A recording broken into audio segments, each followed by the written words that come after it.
lahat. Kumusta po kayong lahat dyan?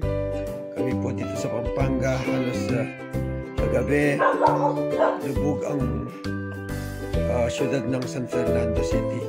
Kaunti lang po nakuha kong video pero ibabahagi ko po sa inyo. Ito po siya kagabi. Traffic po along Olongapo Road, Kapan Olongapo Road.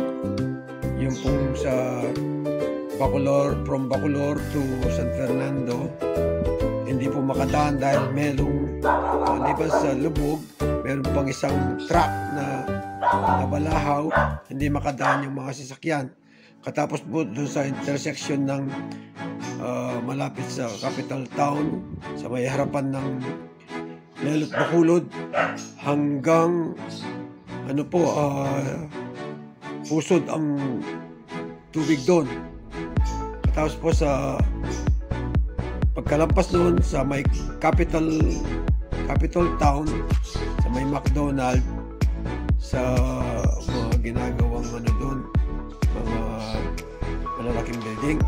Ewan ko nung may-ari nun, yung may-ari ng capital town, lubog din po doon.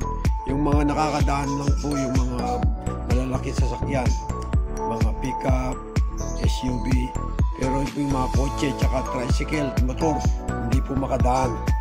Ganun din po sa SM Downtown, sa harapan at likod, lubog po yun.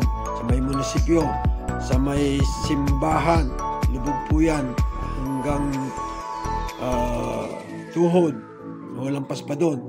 Ganun din po sa may Makabali Hospital, lubog din doon sa may intersection. Ganun din po sa SM Pampanga.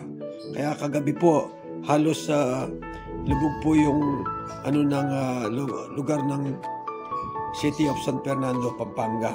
Ito po yung nakunang kong video kagabi sa may capital town. Babagi po sa inyo. Makalbog kanin tulid na yung McDonald, kaning capital town. Lubog. Hindi pwedeng mga tricycle tsaka motor.